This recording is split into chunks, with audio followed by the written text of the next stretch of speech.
Good evening and welcome to NRA's first virtual town hall. I'm Mark Keefe. I'm the Editorial and Public Affairs Director for the National Rifle Association. And tonight we have a special treat for you. We promised you NRA CEO and EVP Doug Hamlin, but we have a bonus NRA officer. We're very pleased to have Bill Bachenberg, NRA's newly elected president, with us. So thank you, EVP Hamlin and President Bachenberg. Thank you for being here with us. So tonight's format, we're going to have a few opening remarks from President Bachenberg and EVP Hamlin. Then we're going to go right into your questions. Now, if you want to ask a question, you'll see there's actually a question button at the bottom of your screen. Go ahead and click on that, type in your question, and it'll be live fed to us here. If you can, include just your first name and maybe what state you're in, if that's possible. Sometimes the usernames are not something you want to broadcast. So I just want to say that this leadership is committed to transparency, to honesty, talking to members, listening to members. This is the first time that we have had NRA leadership at a live town hall virtually. These guys go to town halls all over the country anyway. So when you send your question, realize that we're going to get a lot of them tonight. So we're going to try and get through as many as we can, but realize there will be a survey afterwards. So if you have other questions to follow up, have more questions about NRA, you can send them that way. And also tonight, we have a very special deal for the folks on the call. If you go to nra.org/town hall, there's special membership pricing. You can join, you can renew, you can upgrade, but just remember that URL, nra.org/town hall. So let's start off with a few remarks from President Bachenberg. Good evening, Mark. Good evening, Doug, and good evening to our audience. And thank you for taking time this evening to visit with us. Being our first town hall, this should be interesting. I've not done one of these video before. It's much easier to do it with a live audience where we can look everyone in the eye and see what's on their minds. Little background, if you read the last column in the NRA Rifleman and Hunter magazine and America First Freedom, I grew up in New Jersey and moved to Pennsylvania in the late 1990s. I've hunted all my life. Started out small game hunting on the farm we grew up on, and now I've hunted internationally. My wife was 21 years in the Air Force. She left there as a lieutenant colonel, and we have twin boys that are 19, and they love to hunt. They've big bow hunters in addition to rifle. They've hunted internationally also with their bows. And we own, my wife and I, a large sporting clay range up in the Lehigh Valley of Pennsylvania. We're one of the largest in terms of clay targets, and been on the board for actually almost a little over 2 decades now, Mark. So it's something that's funny is all my friends said, you said you would never, ever be leadership. And here I am tonight and blessed to be here, and look forward to working with all you to make NRA great again. So thank you. Thank you, Bill. Doug, you have a few things you'd like to say? I do, Mark. First of all, I want to welcome our audience to NRA Headquarters here in Fairfax, Virginia. It's a high honor to be your Executive Vice President and CEO. I'm really enjoying working with President Bachenberg and our entire Board of Directors. As Mark said in his opening remarks, we are committed to transparency, and I think that's what you're seeing tonight with this virtual town hall. I want to just let you know that I've been with the NRA for about 11 years. I was with the NRA Publications Division, and when I was asked to run for this position, and it is an elected position, it was a challenging decision to make because it is a huge sacrifice for Bill and I to do what we do.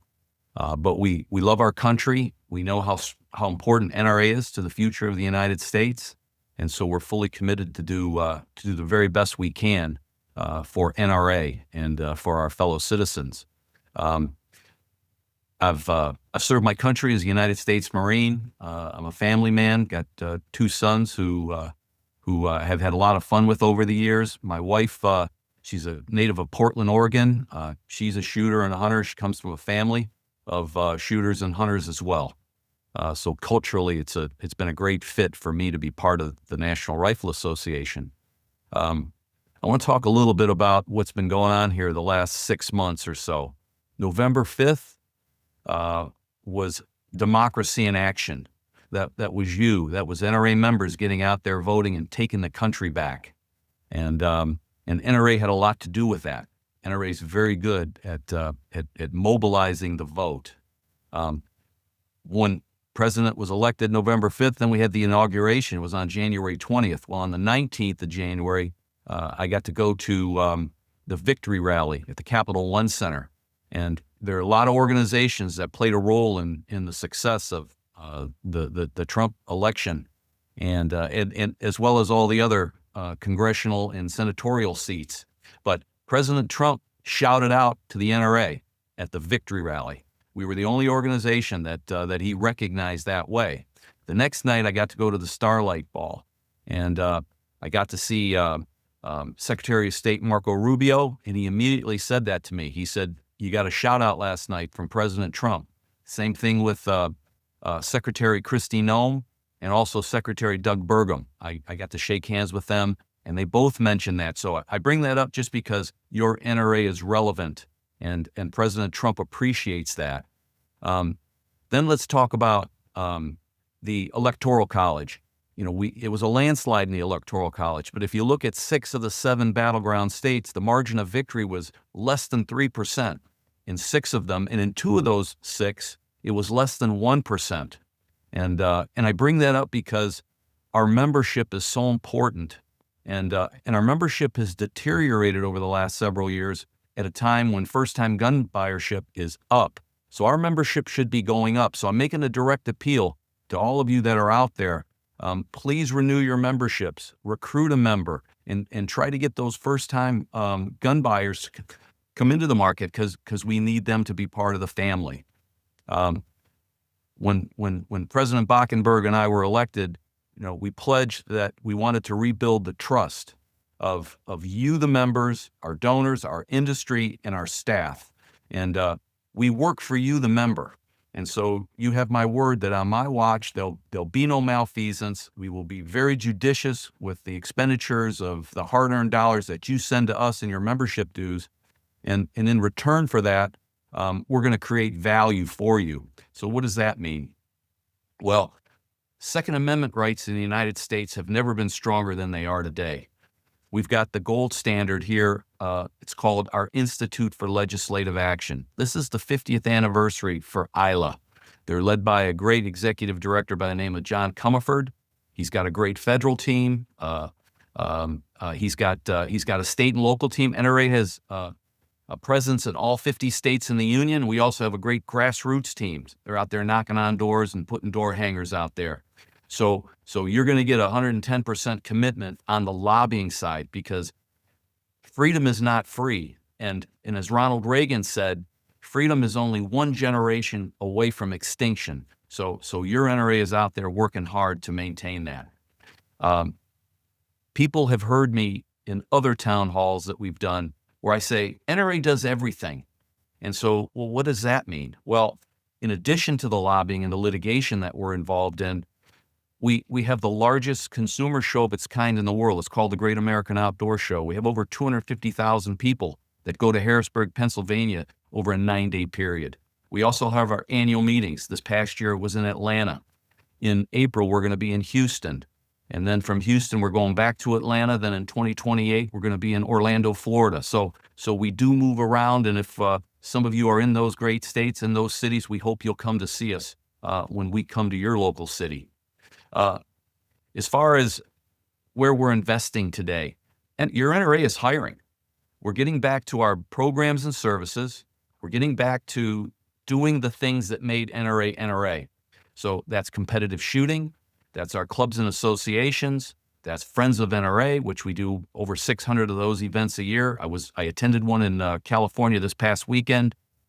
Shout out to the Compton Hunting and Fishing Club. Dave Hallbrook's out there, Jason Russo, Frank McAnulty. You guys did a great job out there. I had a wonderful experience, and we did well for the NRA Foundation, which funds youth education and training. firearms safety education and training for our youth, which is the future of NRA and the future of the United States. So with that, I just want to thank everyone for being with us tonight. Mark Keefe is going to be the spokesperson and handling the questions that are coming in. And so with that, President Bachenberg and I, we're ready to take some questions.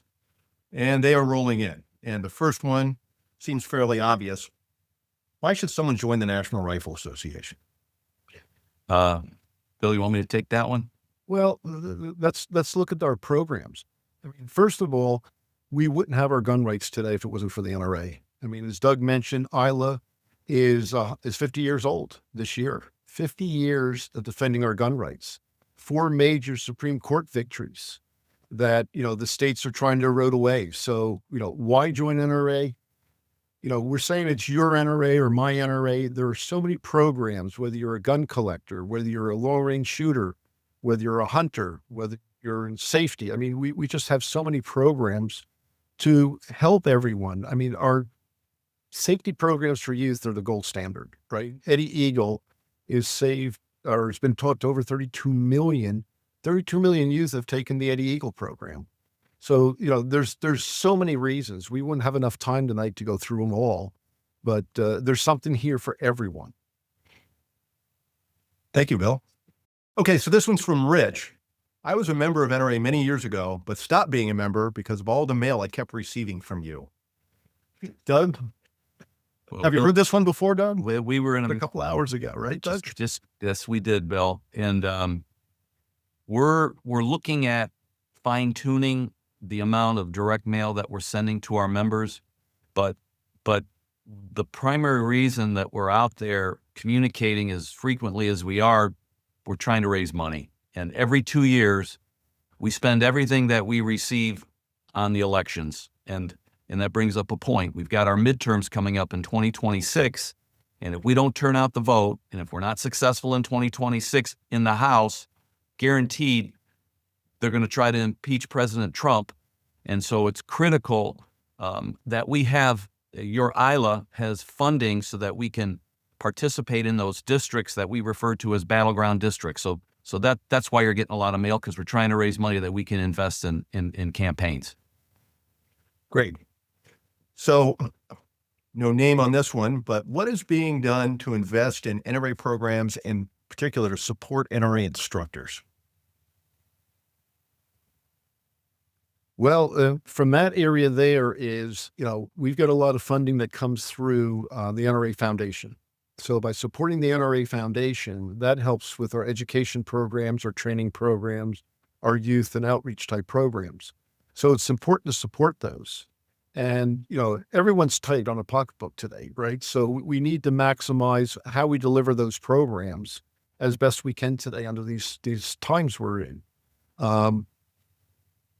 It's an interesting paradigm because as we look at training today, there's so many more options now to training, right? There's computer-based training, there's electronic training.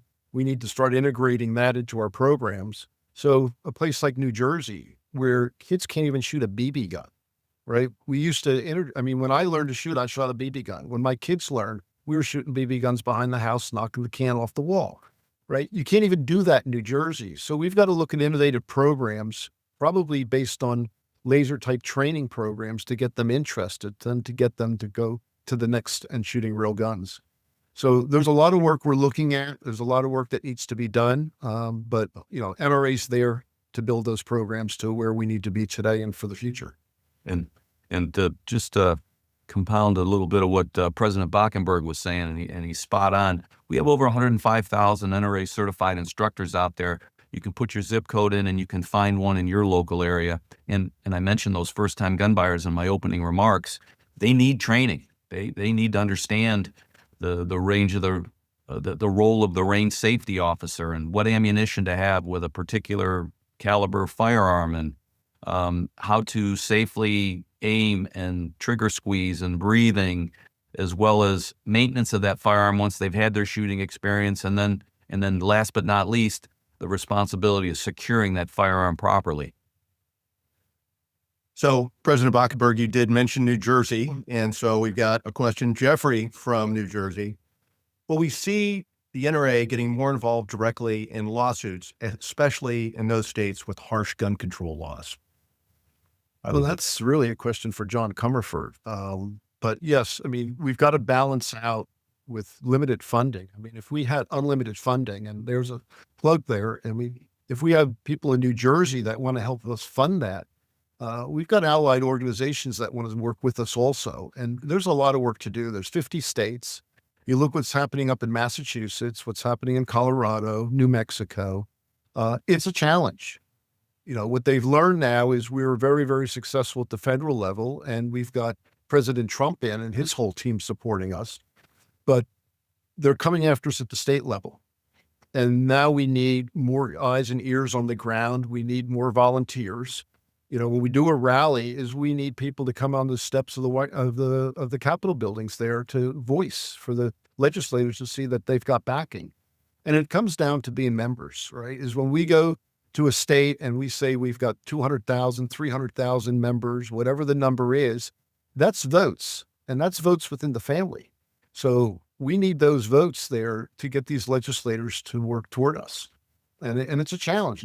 I grew up in New Jersey. I left there in 1999. I hate to say it. I never looked back, but I still have family there. And it's a real struggle over there when, you know, if I hand you a shotgun or a rifle, they consider that a transfer. So we've got problems when we need to work on it. Yeah, and to expand on that just a bit, the fight is at the state level right now. I mean, we've done very well with federal law, and we are litigating cases at the state level. Back in November, First Vice President Mark Vaughn and I were in Huntington Beach, California, and we walked in, and the question was, what is the NRA doing for California gun owners?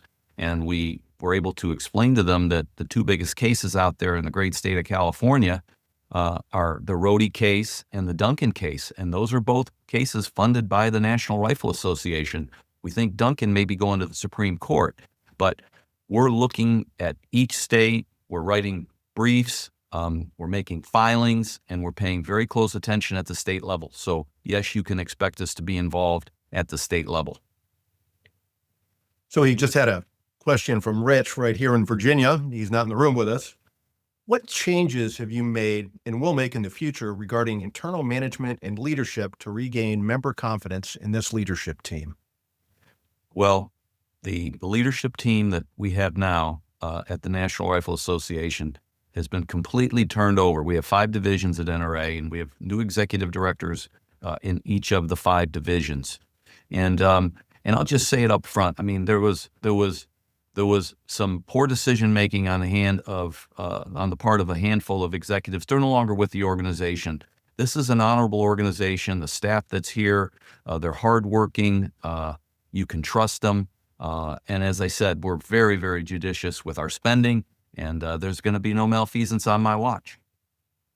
To add to that, Doug, too, is if you look at the mantra from everyone, from the whole board, from board leadership down, it's integrity, transparency, and accountability. And that's what we stand for, right? I think I put in my first is, a handshake's everything, right? That's how I grew up. I remember growing up, I bought a combine in Lancaster, Pennsylvania. I had a couple $100,000 machine on a handshake, right? They didn't know who I was. I walked into the dealer. We did a handshake. They delivered the machine, no signatures, no nothing. So we're bringing that, the new board leadership team, First Vice President Mark Vaughn and Second Vice President Rocky Marshall. We're all accomplished business people. We're bringing the business perspective to the NRA. Everyone is singing to the same mantra here is action speaks louder than words. So please watch what we're doing. We've been very active. I just finished my 3rd column up, and there's a lot of discussion in there of how we're restructuring the board, how we're redoing the committees for better productivity, better accountability. And we're here for you. The way the org structure here at NRA works is we represent the members, the board, and then the board comes up with policy and governance and oversight, and we direct then the EVP and the association. So the board works directly for the members. So if the members have problems, they should bring them to the board, and the board's going to react. I mean, we've got phenomenal committee representation now. We've redone the ethics committee. We've redone the audit committee. We've redone a lot of the committees to bring the best leadership forward. And it's a new NRA. That's why we're calling it NRA 2.0. It's for the next 150 years. We're building the foundation. We're creating a vision for the future. And I'm excited. As I said earlier, I didn't expect to be in this position. It's an elected position by the board. None of us are compensated on the board. And, we're putting in the 50, 60 hours a week. I'm down here at headquarters multiple times a month to work and interface with staff to make sure it's your NRA and we're representing it here. So thank you. Yeah, I think the other thing, we have a chief compliance officer now. We have whistleblower policies in place, and people understand that the change has been happening and the change is accelerating. Just as Bill said, as President Bachenberg has just said, this board is more involved than I've ever seen a board involved, and that's just been since April 28th when they were sworn in. The new members were sworn in, and Bill's just recently named, as he said, all the new committee chairs. And we had the big meeting today was membership, and that's why we're talking to you tonight. I mean, we need your help to put the word out that that NRA could be trusted again, because our political strength, it comes from you, our membership. And so we need you back. We need you to come back home. So this is kind of a related question. This is from Dean. Recruiting used to be easy, but now it's hard because so many people distrust the NRA. What do we recruiters say to people to make them consider joining or rejoining? Well, I think we just answered that. Yep. You have to have some trust in us, and that's, again, our commitment to you is we're going to do things the right way, and you're not going to have any of the issues that transpired in the past. It's not going to happen. So we've gotten several questions, and we'll just kind of bundle them together. What's the status of national concealed carry reciprocity? Right now, the challenge is we need 60 votes in the United States Senate. We have 53, and President Bachenberg and I were talking about that today. We know that Democrats are buying firearms too, and so what we need to do is put pressure, and more pressure than just an F grade, because we do rate all of the politicians at the state and at the federal level, but we need to put more pressure on those folks, and that's what we're going to be doing. And we need your help to do that. Write them letters. We talked about Senator Fetterman, who may come over. But that's 54. But we got to count them one at a time. We need 60 votes to get national reciprocity. Shout out to President Trump. He said he will sign the bill. Put it on his desk. He'll sign it. So Mark, too, is, there's 20 to 30 million gun owners that identify as NRA members. So when you bring that voting block to these legislators and they're in a tough competitive race, they've got to take us. They got to respect us. You look at the hunters, 17 million hunters in the United States, right? We represent the hunters. We get them out to motivated to vote. I believe we can do it. I really do. Only NRA could make it happen. There's no other organization that has the resources, has the infrastructure, and the grassroots. All of you members out there, all the volunteers, right? It's amazing what they do and the dedication. And I saw it during the 2020 election, the 2024 election. There's nobody better than our grassroots. And that's what makes NRA strong. It really does. It's not, what's here. It's our members, and it's the grassroots. So kind of switching gears, got a question here from Pat. What is the outlook for competitive shooting programs? That's a great question. I'm glad you asked, Pat. We're moving forward with our National Rifle and Pistol Championships. There are different locations this year. If you go to NRA.org, you can find out the dates, the locations, the registration forms are there. So, get out there and shoot those championships. But under Cole McCullough, who works in our General Operations Division for Executive Director Josh Savani, Cole's a hard-working Marine. And so we're instituting the America's Rifle Challenge. They're going to shoot.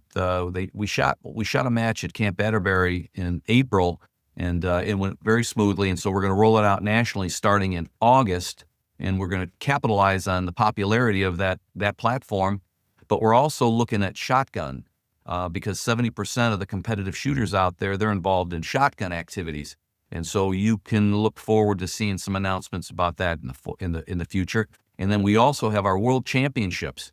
I think there's $250,000 in prize money. That's gonna take place in September. So again, go to NRA.org and sign up if you can. I think the World Championships, it'll sell out pretty quick. The registration is limited. So here's a very good question.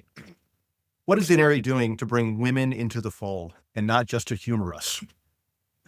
Well, Bill, let me just jump in here. I mean, through NRA Media, you have NRAwomen.com, and then you also have NRAfamily.org. Ann Smith's the editor-in-chief of NRAwomen.com, and that's content for women, written by women. Just go to that website, and you'll be extremely impressed. Same thing with NRAfamily.org. Wendy Lefebvre is the editor-in-chief there, but your NRA is investing heavily in content through our NRA Media. We got a multimedia platform reaching roughly 18 million audience a month, but these are what we call entry-level places for folks that are just getting started in the recreational shooting sports. We've got a lot of content for intermediate and advanced shooters, but directly to respond to the question about women, we're investing heavily in that website. Ann Smith does a great job. We launched that site, and I want to say it was in April of 2020, and it's going gangbusters. So we know that of these 20 million first-time gun buyers in the past 6 years, we've been told roughly 35% are women. So we're paying very close attention to women. We have 16 board members that are ladies, and we've had 3 past presidents of the National Rifle Associations that are ladies. So we're very, very acutely aware of the significance of our lady shooters and Second Amendment advocates. To add a little more to that too, is the board has got 37 different committees, from your governance committees to then all the different disciplines. And one of those is our women's committee. And what we've done this year is Mark, our first vice president, and Rocky, our second, and myself, the 3 of us worked in tandem to put these committees together. And we really supercharged the women's committee this year. We realize there's a lot of work to do there. There's a lot of challenges there, but NRA has another gold standard there of refuse to be a victim.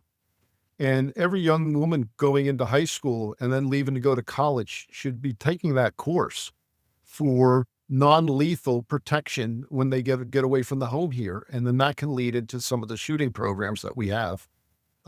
We have work to do, and we definitely are focused on that. We've got a lot of focus on outreach too. And if that question comes up, be happy to talk about a very big effort on outreach. Yeah, and of course, we also have new life being breathed into the Women on Target program. Well, we've been given that program at my shooting range for 20 plus years. And it's amazing because the women then come back and says, we want to hold our bachelorette party here. We want to have a birthday party. So once they get exposed to shooting, in my case, a shotgun sport, it really builds camaraderie, and they really love doing it. So just so everybody out there knows, these programs are paid for by NRA members. So right now, if you're not a member, please join at NRA.org/townhall or renew or upgrade. This is what is at the heart and soul of NRA. So another question about what we do. What does NRA do for our law enforcement community, first responders, and our active military men and women? It's amazing what we do. We've got so many programs. They're the best kept secret is one of the problems we have. To be able to market all our different programs out there, it's difficult to navigate our website even because there's so many programs out there. But if you look at law enforcement, right, we have a special membership for $20. And for $20, they get a death protection for $35,000 should something happen, God forbid. And that's paid out within days. It's not months of paperwork and hope you're going to get it. Within days, it gets the family immediately to give them help. We've got a great veterans, military affairs, and law enforcement committees also that are looking into more competitive shooting programs for them, more championship shooting opportunities. The big part we miss here on those families is bringing the family into that also, right? It's just not the veteran, it's just not the first responder. But if we bring the family in, we started something back in 2012 called the National Disability Awareness Shoot. And that was to bring disabled into the shooting sports. What we didn't really understand at first is, we had the disabled, but all of a sudden the families were coming out. And now the families could participate at the same level that the disabled person could, because before they're out there playing wheelchair basketball and the family doesn't want to be in the stands there playing video games or, dad or mom are bogging us down, but now they're doing a family activity. And we can do a lot more of that with our military, our first responders too. So there's a lot of opportunity there. We just spoke about that this afternoon in our membership meeting about giving them some more opportunity and more easier to use these programs that we have. Yeah, if you don't mind, I'll just throw in, Glenn Hoyer runs our law enforcement activities division, and he personally certifies hundreds, if not thousands, of LEOSA officers, retired officers that are allowed to carry nationally. But also his team is training police officers every day. The way that NRA law enforcement training works is they instruct the instructors and send the instructors out. It's really one of the top programs ever created. And there was no law enforcement instruction in this country until the NRA decided to commit to it. So another question on legislation, what's the status of the reconciliation bill, perhaps removing items like short-barreled rifles and suppressors from the National Firearm Act? Let's check our watches, see what time it is, right? Bill and I have been having a lot of communication today with John Comerford and our ILA guys. We've got Gordon Speed, who's our federal managing director of federal, and they've worked night and day on getting the hearing protection and the National Firearms Act and the implications of having the Hearing Protection Act and mostly suppressors pulled out of the 1934 National Firearms Act. And the parliament, so the House recommended that suppressors would be removed, and that you and I could go to our local FFL and we could purchase a suppressor just like we would purchase a firearm. So that bill was sent to the Senate, and now the Senate parliamentarian is reviewing all the various elements in the bill, and we're expecting to know, could be when we wrap this town hall. We thought maybe we would hear today, but any day, literally, we'll know about what's going on with the great big bill, and it could be a generational change if we're successful. So I'm optimistic, and so just bear with us. We're waiting to hear. We're waiting to hear what's going to happen with the National Firearms Act and the Hearing Protection Act.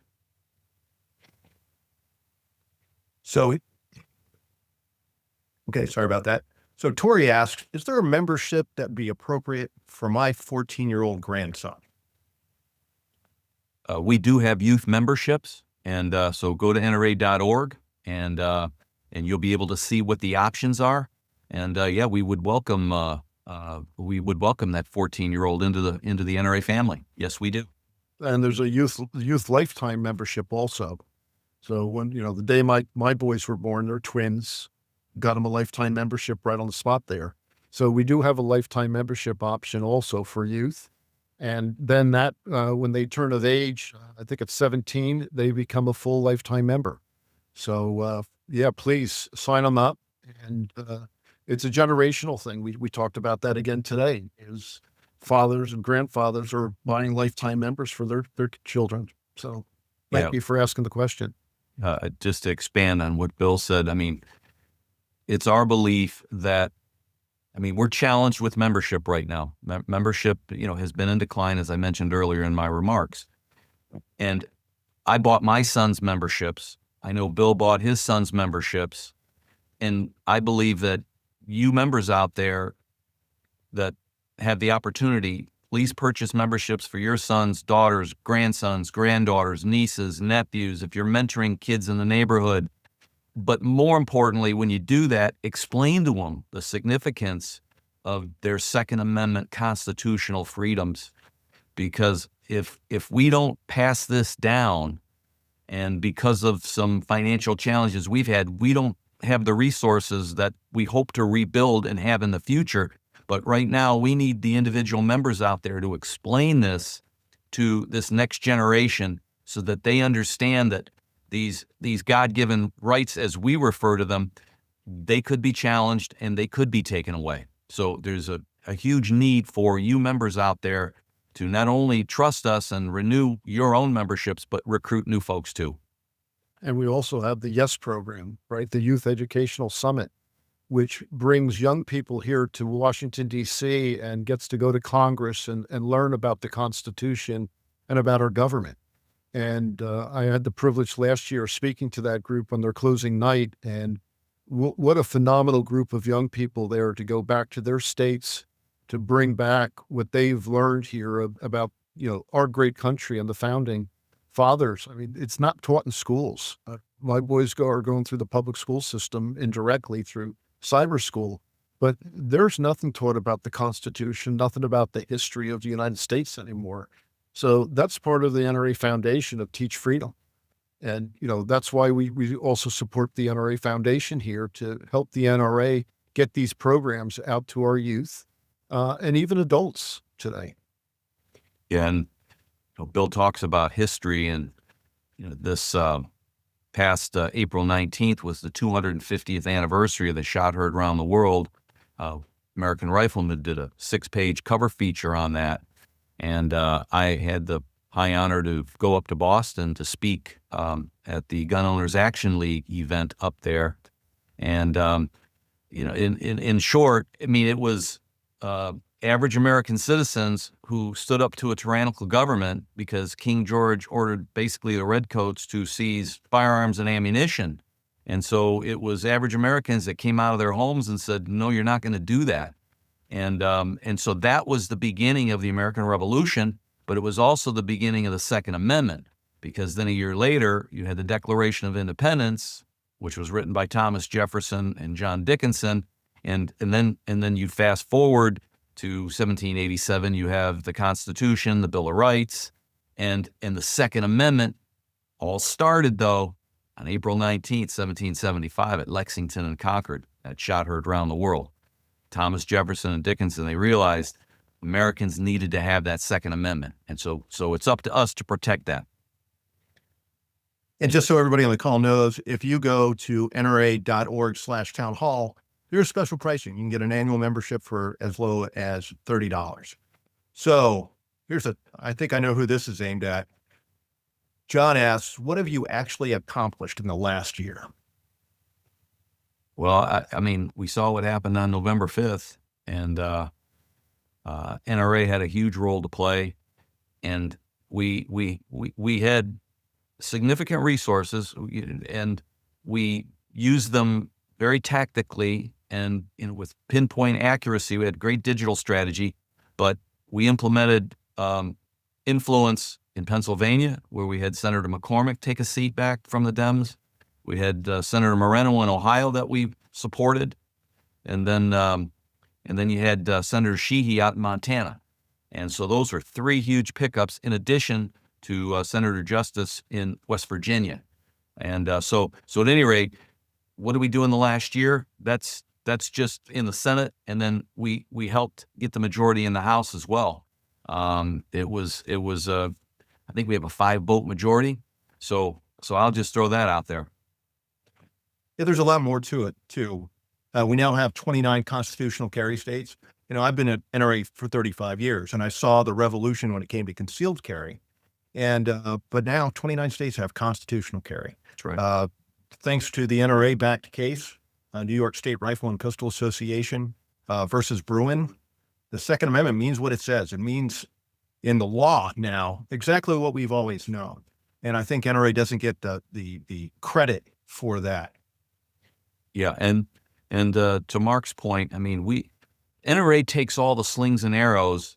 We're the big player out there in the two-way space, and so everybody attacks us, and it's because we win. It's because your ILA team and your litigation team that your member dollars support we deploy them judiciously and carefully, and we're winning. And there was a massive precedent May of 2024 when NRA won the Vulo First Amendment case. And so that's going to have massive implications across the United States. That was a massive First Amendment victory that set precedent, and it was lawfare. It was the NRA versus the New York Department of Financial Services, and Maria Vulo was the director there, and she conspired with the banks and the insurance companies to not do business with NRA because of our Second Amendment advocacy. And the Supreme Court voted 9-0 and said you can't do that, not in the United States of America. So your NRA, your membership dollars made that happen. So we're getting a number of questions. How do you go about volunteering for the NRA? People want to volunteer their time and talents. Where do they go? How do they do it? I would just encourage you to go to NRA.org, and you can search out grassroots, and then you can ask to get involved, and you'll be able to have a local grassroots, state grassroots NRA staffer reach out to you and say, hey, meet me here. Let's talk about what you want to do. These are some activities we're involved in. We'd love to have you on the team. So that's how you do it. Go to NRA.org, grassroots. And there's a lot of programs. It's just not on the political side, but through NRA days, through Women on Target, through a lot of our training programs, there's always opportunities to volunteer. And a lot of our board members, while they don't represent a state, they represent the nation. A lot of states have board members that you can contact, and they can help connect you with what's going on locally. So there's a lot of opportunity to volunteer for something for everyone, right? Again, NRA's got 140 plus programs. There's something for everyone at NRA. Yeah, let me just throw something else out there. If you're interested in volunteering on the political side, we have the NRA Institute for Legislative Action, of course. They have grassroots coordinators. We're always looking for people to make phone calls, to knock on doors, anything you can do. And then I volunteered out of them myself. Friends of NRA event. It's a great way to be involved in your local community and raise money to help teach freedom. And for that, you would go to friendsofnra.org. Mm-hmm. Yeah, the Friends programs are phenomenal. That's how I really got introduced to NRA back in the early 2000s. Volunteered, I think, for 18 years on the committee, and like-minded people. And it's great to meet another 300 or 400 in your local community at these dinners. If you've never been to a dinner before, you really need to get out and visit one of the NRA dinners. They're on the website. Just put in your zip code, and it'll find a location for one of the dinners. But it's a good way to get oriented to like-minded people. So here's one. It's Ted from Texas. Are you moving to Texas? ? The decision to stay here at NRA headquarters was made, though, about 11 months ago, and it was in consultation with other NRA executives and board members. And the decision was, we felt that you, the NRA member, you joined because of your concern for protection of your Second Amendment rights. And 20 miles from where we're sitting right now is where all of these major decisions are made. So we felt like our ability to influence and protect your Second Amendment rights would be right here in Fairfax, Virginia. And we also have offices on Capitol Hill. We have offices literally 2 blocks from Capitol Hill. So it just wasn't, the timing was not right. And so at this point we made the decision, no, we're staying here. We're actually investing in this building right now. So the plan is to stay here in Fairfax, Virginia. And I just throw in that if you haven't been to NRA headquarters in Fairfax, Virginia, it is home to the National Firearms Museum. More than 2,000 artifacts, guns on display, and it's run by our friend Phil Schreier, who's the director of the museum. But it's not our only museum. We also have a museum in Springfield, Missouri at Bass Pro, and then we have the Frank R. Brownell Museum of the Southwest at the Whittington Center in Raton, New Mexico. All right, let's see if we can who's there. So I have a question. People don't know this about the board. This is for Bill. Okay. So is the board paid? Why do you guys do it? I can't answer that. What it is, I think it's Everyone's got an individual, whether it's they want to promote their sport, whether it's competitive shooting, whether it's the legislative work we do. I think it's a dedication to the Second Amendment in our country. Right. In my case here, I graduated in 76 from high school, just right after Vietnam. I didn't go into the military service. So some of the things I've done in the last 4 or 5 years, I equate that to my payback to the country. It's just how I feel that we need to pay back what we've gotten from the country. So the board is not paid, but it's an incredible board. There's 15 new board members this election cycle. So if you look, more than half the board has turned over in the last couple of years. So we've got a new energized board, a new group of board members. I'm excited to work with them because they're just as passionate as the leadership team is. And I don't believe we've got such a great group right now than we've ever had, at least in my memory of being there. It's a phenomenal group. There's 3 board meetings a year. We meet in September, January, and then at the annual meeting, whether it's April or May. But something that's never been done before is we're having virtual meetings. Some of these committees that used to meet maybe once or twice a year are now meeting every month, or sometimes multiple times a month.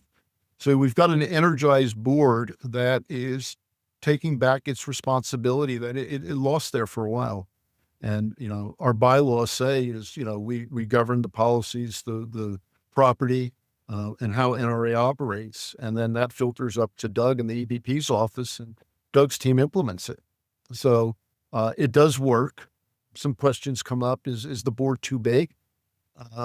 Well, it's large, but we figured out this year, especially how to maximize that board of taking our governance committees that we have, our audit, our finance, our ethics, our hearings, and making them powerful and the right people on those committees that are committed and have the passion to be on these committees. And then we have what I call our very important committees of air gun, women's committee, youth, outreach, disabled shooting sports, all these different committees that bring together the board to bring better programs. And, not only are our members feeding the board members, but then the board meeting members are feeding the committees. And of the 76 board members we have, there's 111 non-board members this year that are on these committees. So what we did is we looked at areas of bringing outside expertise from our members and from other individuals and brought them as non-board members onto the board to give us another perspective, right? Because, I'm over 60. I have no idea how youth communicate today with digital and all that. So we brought some young people onto the committee to help us understand how they communicate, how they network, how they talk. The same thing with the women that was brought up earlier. We brought some really, really strategic women in from different walks of life to help us.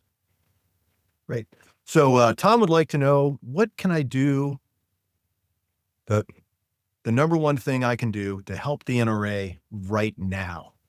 Yeah, well, our top priorities are recruitment of new members and renewing members. Some of you on this town hall that have expired, we want you to come home and help us recruit new members. And Bill was talking about youth. Let's get some of those young kids, the 18 to 34-year-olds that have bought firearms for the first time. Let's get them involved. And then also we're looking for donations. We're looking for donors that will fund some of the programs that we've been discussing tonight. That's critical. And then we want you to get involved with our programs and maybe make a commitment to attend one of our Friends of NRA dinners in your local community this year. And we're in every state. We're doing over 600 of these dinners a year. So volunteer. And if you can't volunteer to help stand one of those Friends of NRA dinners up, just go and see what it's about. And you have friends too, and invite your friends to these activities too. If you're already a member, invite some non-members along and let them experience what we've all experienced. It's something we talked about again this afternoon. When I came onto the board, I really at first didn't understand, they call it the NRA family. You're part of the family. And that's what we want to project now to the whole membership is we're family out there. We're concerned about everyone. And, we've got such a great diversity of members, right? Whether they're doctors, they're firemen, they're police, they're teachers, they all can contribute and help each other. And I talked about it. I really want to put together a system that we can have a referral. So if, I need an expert in this area, I can go on a website, plug it in, and then blindly get a lead to that person to contact. So I think there's a lot of opportunity to get our members more active so they feel part of the family. Yeah, and I'll just add as well that donate to the Institute for Legislative Action, because those are the dollars that will go into those battleground elections. And as I mentioned earlier in my remarks, we had a great November 5th, but it was by a razor thin margin. It was much closer than people think. So it's no time to gloat. We got to roll up our sleeves and we need to get ready to go again. Midterms 2026. So donate to your Institute for Legislative Action, please. Yeah. So JP Carter, who is our executive director of advancement, he made a great comment the other day. Even if you're not in an active war, you don't abolish your army. And NRA members are really freedom's army in protecting the Second Amendment, protecting our rights. So a question related to ILA there, what are the top 3 issues NRA is devoting time and money to these days? Well, I think it's the 3 areas are the recruitment of members, supporting ILA so they have the resources to be able to do what needs to be done to hold the majorities in the House and the Senate in 2026, and then investing in our programs and services so that our youth, our women, and just our competitive shooting clubs and associations have the resources they need to continue to grow and expand. Yeah, I think a lot of folks probably don't know that the Institute for Legislative Action, 50 years old, incredibly successful. Here we are in Capitol Hill talking about how we're getting suppressors off the National Firearms Act. Who would have thought? Who would have thought? Right. Amazing what ILA has done. And that is attributed again to the donations coming in for our members, because we can't do this. And the legislators aren't going to push our requests if we don't have a membership and know that the votes are behind them when they go back home, because that's what it's all about. Right. Coming up on the midterms, they need to get reelected. And we need to, they're going to stand for us. We need to stand for them. Yeah, I want to expand a little bit on some of the things that we've been doing and under ILA's leadership and John Comerford. We went to a town hall in Iowa, and one of the issues that we heard about was that Meta was censoring one of the FFLs because they wanted to run gun listings because they're selling firearms and it's illegal activity. But Meta was censoring one of the FFLs there in Iowa, Des Moines. And so Gabe and I had a conversation, and then I came back to headquarters, reached out to John Comerford, and because of NRA being NRA, and we're connected on Capitol Hill, he reached out to the Meta folks, and guess what? That censorship, that ban was lifted. And so I got a nice email from Gabe, and he was pleasantly surprised because they weren't all that high on NRA, but now they realize that we're out, we're listening, we're working hard, we're doing town halls, and so we made a difference. So that censorship was lifted, and shout out to President Trump. I mean, had President Trump not been elected, and again, it was the help of the gun lobby, help of NRA that got him elected, these kinds of changes are happening. First Amendment rights now are being adhered to. So that's why you got to support ILA. So this could be the easiest question of the night because I saw evidence of it early on today. Drew asks us, is the NRA range still active? Busier than ever. I think trying to book a time in there. It's great. It just runs practically 24/7. I think it's closed what, for Christmas and maybe Easter. But yeah, the range is active and doing well. I was just down there the other day and got an updated tour, and it's just beautiful. The operations there is kept pristine, and it's something you can all be proud of. And please come in but book a slot before you come. Just don't drop by.